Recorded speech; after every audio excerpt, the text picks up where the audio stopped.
Bismillahirrahmanirrahim. Assalamualaikum warahmatullahi wabarakatuh. Perkenalkan, nama saya Arif Renaldi dari mahasiswa program studi agama Islam. Saya akan membawakan sirah nabawiyah dengan tema hijrah ke Habasyah. Hijrah pertama menuju negeri Habasyah. Penindasan yang terjadi yaitu pada pertengahan atau akhir tahun keempat dari kenabian. Pada permulaannya adalah tidak seberapa. Namun kemudian hari demi hari bahkan bulan demi bulan berubah menjadi lebih sadis dan mengkhawatirkan, terutama pada pertengahan tahun kelima, sehingga tidak ada lagi tempat bagi kaum muslimin di Mekah dan memaksa kaum muslimin untuk memikirkan siasat lolos dari siksaan-siksaan kaum Quraisy. Dalam kondisi yang seperti inilah turun surat Az-Zumar ayat 10 yang mengisyaratkan perlunya berhijrah dan mengumumkan bahwa bumi Allah ini tidaklah sempit. Kemudian Rasulullah SAW pun bersabda, "Pergilah kalian ke negeri Habasyah. Di sana ada seorang raja yang tidak pernah menzalimi siapapun. Itu adalah negeri yang benar. Tinggallah di sana sampai Allah Subhanahu wa taala memberi kelapangan atau kemudahan untuk kalian." Rasulullah yang telah mengetahui bahwa Raja Habasyah adalah seorang yang adil, tidak seorang pun yang terzalimi olehnya. Oleh karena itu Rasulullah SAW memerintahkan kaum muslimin agar berhijrah ke Habasyah untuk menyelamatkan agama Islam dari fitnah. Rombongan pertama yang membawa para sahabat bergerak pada bulan Rajab tahun kelima dari kenabian.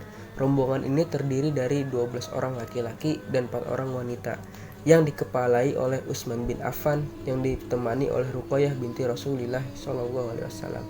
Rasulullah menyifati keduanya ini sebagai keluarga pertama yang berhijrah di jalan Allah setelah Nabi Ibrahim alaihissalam.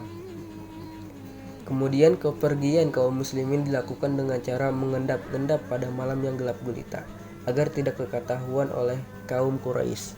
Mereka menuju ke laut kemudian mengarah ke pelabuhan dan mereka di sana bertemu dengan 2 buah kapal dagang yang akan berlayar menuju Habasyah dan mereka pun ikut serta bersamanya. Kaum Quraisy yang mengetahui hal itu, ia menelusuri jejak perjalanan kaum muslimin, akan tetapi tatkala baru sampai di tepi pantai, kaum muslimin telah bergerak lebih maju. Akhirnya kaum muslimin pun selamat dan menetap di Habasyah dan mendapatkan sebaik-baiknya pelayanan. Selanjutnya, sebab-sebab hijrahnya kaum muslimin ke Habasyah. Yang pertama, turunnya wahyu yaitu surat Az-Zumar ayat 10 yang mengisyaratkan untuk hijrah. Yang kedua, kekejaman kafir Quraisy yang semakin hari semakin meningkat. Yang ketiga, Habasyah ini terkenal dengan negeri yang subur. Yang keempat, kaum muslimin ini berhijrah dengan alasan mempertahankan keimanan kepada Allah Subhanahu wa taala. Yang terakhir, Habasyah dipimpin oleh raja yang bijaksana. Selanjutnya, kisah sujudnya kaum musyrikin dan kembalinya kaum muslimin yang berhijrah. Pada bulan Ramadan di tahun yang sama, yaitu pada tahun kelima dari kenabian, Rasulullah pergi ke Masjidil Haram. Ketika itu, sekumpulan besar kaum Quraisy tengah berada di sana. Terdapat para pemuka dan tokoh-tokoh agama mereka. Beliau Rasulullah SAW kemudian berdiri di tengah mereka sembari melantunkan surat An-Najm tanpa sepengetahuan mereka atau secara tiba-tiba. Orang-orang kafir Quraisy yang sebelumnya tidak pernah mendengarkan secara langsung kalamullah, maka ketika Rasulullah SAW melantunkan surat An-Najm, mereka kaget mendengar kalamullah yang demikian indah dan menawan yang tidak dapat diungkapkan dengan kata-kata akan keagungan dan keindahannya. Seakan-akan mereka mengesampingkan semua yang tengah mereka lakukan dan berkonsentrasi untuk mendengarkan yang Rasulullah lantunkan. Lalu ketika sampai pada akhir surat, ketukan yang membawa hati ini seakan terbang melayang. Rasulullah membaca akhir surat dari An-Najm yang artinya, "Maka bersujudlah kepada Allah dan sembahlah Dia." Kemudian Rasulullah bersujud. Melihat pemandangan ini, tak seorang pun dari kaum kafir Quraisy dapat menahan dirinya untuk tidak sujud, sehingga mereka pun, jadi kaum kafir Quraisy ini sujud bersama Rasulullah. Keindahan dan kemenawanan kalamullah ini telah meluluhlantahkan kebatuan yang meliputi jiwa-jiwa kaum kafir Quraisy ini yang takabur dan suka mengejek. Mereka semua tak sanggup menahannya, bahkan jatuh bersujud kepada Allah Subhanahu wa taala. Kaum Quraisy pun merasa linglung dan tidak tahu harus berbuat apa. Ketika keagungan kalamullah ini telah merobohkan pendirian yang selama ini mereka pegang sehingga membuat mereka melakukan sesuatu yang selama ini justru dengan susah payah mereka tidak percayai. Kejadian itu mendapatkan kecaman dari teman-teman kaum Quraisy yang tidak hadir ketika itu. Dengan begitu, kaum Quraisy merasa inilah momen yang tepat untuk mendustakan Rasulullah dan mencemarkan nama baik beliau dengan membalikkan fakta yang ada, yaitu bahwa yang terjadi sebenarnya Rasulullah lah yang sujud terhadap berhala mereka. Mereka mengatakan bahwa kisah itu hanyalah isu bohong yang mereka gembor-gemborkan agar mendapat alasan sujudnya kaum Quraisy bersama Nabi SAW ketika itu. Tentunya respon semacam itu tidak begitu mengherankan sekali, sebab sumbernya adalah dari orang-orang yang suka menyebar berita dusta atau mengembuskan isu-isu hoaks. Berita tentang sujudnya kaum Quraisy akhirnya sampai ke telinga kaum muslimin yang berhijrah di Habasyah. Akan tetapi, versi beritanya ini sangat berbeda dengan realita yang sebenarnya. Berita yang sampai kepada kaum muslimin bahwa kaum Quraisy ini telah masuk Islam. Oleh karena itu, kaum muslimin pun kembali ke Mekah pada bulan Syawal di tahun yang sama. Namun ketika mereka berada di tempat yang tidak berapa jauh dari Mekah, akhirnya mereka paham tentang persoalan sebenarnya yang terjadi di Mekah ketika itu. Sebagian mereka ada yang kembali lagi ke Habasyah dan sebagian lainnya ada yang memasuki Mekah secara diam-diam. Hijrah kedua ke negeri Habasyah. Setelah peristiwa sujudnya kaum musyrikin, kaum Quraisy meningkatkan frekuensi penindasan dan penyiksaan kepada kaum muslimin secara umum. Kaum Quraisy juga merasa gerah dengan berita yang mereka dapatkan bahwa An-Najasyi, nama dari Raja Habasyah, adalah seorang yang memperlakukan tamunya dengan baik. Di samping itu juga Rasulullah SAW pun telah memberikan isyarat bolehnya para sahabat berhijrah kembali ke negeri Habasyah. Perjalanan hijrah kali ini dirasakan sangat sulit dari perjalanan sebelumnya, mengingat kaum Quraisy yang sudah mengantisipasi dan bertekad untuk menggagalkan hijrah kali ini. Akan tetapi Allah memudahkan perjalanan kaum muslimin sehingga mereka bergerak lebih cepat menuju Raja Najasyi sebelum kaum Quraisy mendahuluinya.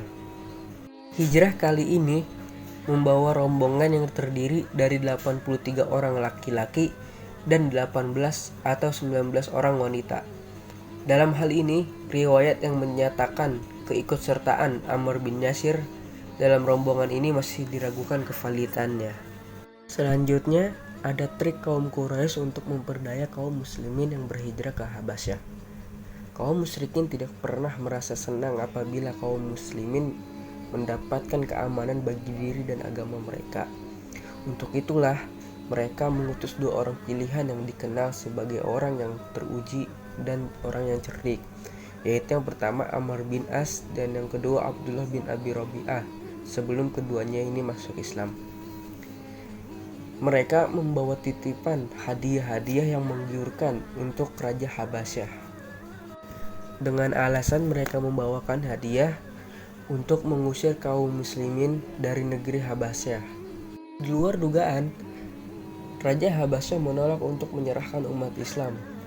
Bahkan sang raja pun mengajak bicara para kaum muslimin yang berhijrah ketika itu.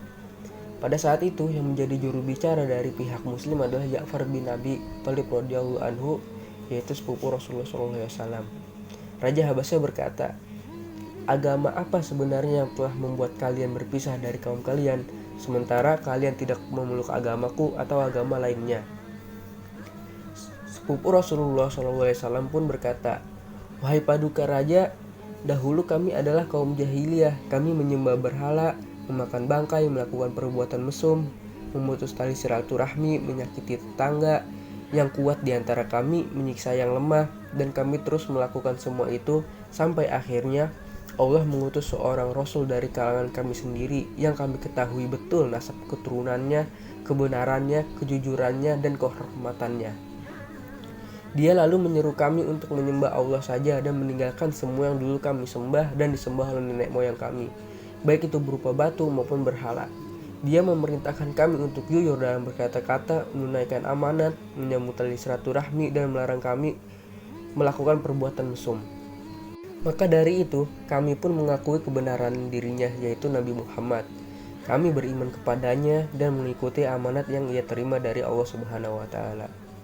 Akan tetapi, kami dimusuhi kaum kami, yaitu kaum Quraisy. Bahkan mereka menyiksa dan memfitnah agama kami agar kami kembali menyembah berhala.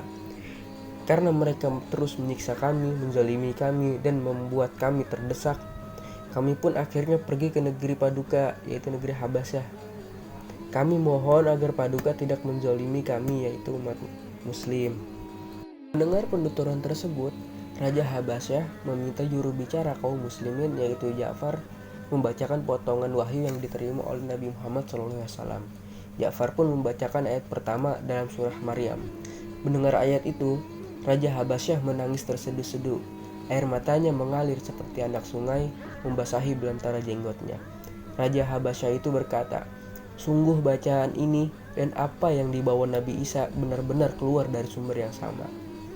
Selanjutnya, Raja Habasyah menoreh ke arah kedua utusan kafir Quraisy yang tadi seraya berkata, "Pergilah kalian berdua, demi Allah, aku tidak akan menyerahkan mereka kepada kalian berdua dan mereka tidak akan dicelakai." Tidak lama setelah pergi, kedua utusan kaum Quraisy itu kembali lagi menemui Raja Habasyah dan mereka berkata, "Wahai Raja, sungguh mereka telah mengatakan sesuatu yang serius tentang Isa bin Maryam. Kirimlah orang kepada mereka untuk menanyakan tentang masalah ini." Kemudian Raja Habasyah mengirim pembantunya untuk menanyakan masalah tersebut. Mendengar pernyataan itu, juru bicara kaum muslimin, Ja'far bin Abi Thalib, menjawab, "Kami akan menjawab tentang dia, yaitu Nabi Isa, sesuai dengan apa yang kami dengar dari Nabi Muhammad SAW." Terus Ja'far pun melanjutkan perkataannya, "Dia, Nabi Isa alaihissalam, adalah seorang hamba Allah, ruhnya dari Allah dan kalimatnya dari Allah yang disampaikannya kepada Maryam sang perawan." Raja Habasyah memukul tangannya ke atas permukaan tanah sembari meraih sebatang kayu dan menggoreskan garis. Raja Habasyah berkata, "Demi Allah, tidak ada perbedaan antara apa yang diajarkan Isa bin Maryam dahulu dengan apa yang baru kau katakan selain hanya segaris ini." Akhirnya, Raja Habasyah mengembalikan semua hadiah yang diterima dari kedua utusan kaum Quraisy. Dukungannya kepada umat muslimin yang berhijrah semakin membesar. Para utusan Quraisy itu akhirnya kembali ke Mekah dengan tangan kosong atau tidak ada hasil. Beberapa saat kemudian, para kaum muslimin yang di negeri Habasyah mendengar berita bahwa seluruh penduduk Mekah telah memeluk Islam. Mendengar berita tersebut, kaum muslimin pun kembali ke Mekah. Akan tetapi, ketika hampir tiba di Mekah, kaum muslimin baru mengetahui bahwa berita yang didengarnya adalah berita bohong. Meskipun demikian, kaum muslimin terpaksa memasuki Mekah secara sembunyi-sembunyi agar tidak ketahuan oleh kaum Quraisy. Sebagian yang lainnya memasuki kota Mekah dengan meminta perlindungan dari beberapa pembesar Quraisy. Di antara mereka yang memasuki Mekah dengan perlindungan ialah Utsman bin Mauz di bawah perlindungan Walid bin Mughirah dan Abu Salamah di bawah perlindungan Abu Thalib. Umat Islam yang kembali ke Mekah ketika itu berjumlah 33 orang. Terakhir, yaitu hikmah hijrah ke negeri Habasyah. Pertama, keteguhan untuk berpegang pada agama dan menegakkan ajarannya adalah dasar dan sumber bagi segala kekuatan. Agama adalah perisai yang dapat menjaga harta, tanah, kebebasan, dan kehormatan. Atas dasar itu, para dai dan mujahid wajib mencurahkan segenap kemampuan untuk melindungi agama dan prinsip-prinsipnya, serta menjadikan harta, tanah, tempat tinggal, bahkan seluruh hidup mereka hanya sebagai wasilah untuk menjaga dan memperkuat akidah. Bahkan jika keadaan menuntut semua itu harus dibaktikan untuk menegakkan akidah, semua itu wajib dipersembahkan. Kemudian yang kedua, kita dapat menemukan hakikat hubungan yang terjalin antara ajaran yang dibawa Rasulullah dengan ajaran yang dibawa Nabi Isa alaihissalam. Pada saat itu, Raja Habasyah adalah seorang pemeluk ajaran yang dibawa oleh Nabi Isa alaihissalam.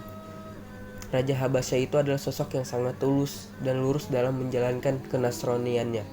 Disebabkan ketulusan itulah, Raja Habasyah tidak pernah merusak ajaran Nasrani yang dianutnya dengan melakukan penyimpangan. Raja Habasyah juga tidak pernah bersedia menolong siapapun yang memiliki keyakinan yang menyimpang dari ajaran yang ia anut, yang semuanya termaktub di dalam Injil dan yang dibawa oleh Nabi Isa alaihissalam. Yang terakhir, yaitu ketiga, dalam keadaan terpaksa, kaum muslimin diperbolehkan meminta perlindungan kepada non-muslim, baik itu dari kalangan ahli kitab seperti Raja Habasyah maupun kaum musyrikin, seperti beberapa orang Quraisy yang menjamin keamanan beberapa sahabat Rasulullah SAW saat pulang dari negeri Habasyah kembali ke Mekah. Di antara mereka adalah Abu Thalib paman Rasulullah dan Mut'im ibn Adi yang menjamin keselamatan Rasulullah saat kembali dari Taif. Tentu saja semua itu boleh dilakukan jika perlindungan mereka tidak merusak atau membahayakan gerakan dakwah Islam atau menggoyahkan hukum Islam. Dan jika syarat ini tidak terpenuhi, umat Islam tidak boleh meminta perlindungan kepada pihak non-muslim. Selesai sudah pembahasan sirah nabawiyah dengan tema hijrah ke Habasyah. Terima kasih untuk teman-teman yang sudah menonton. Jangan lupa like, share, comment, and subscribe.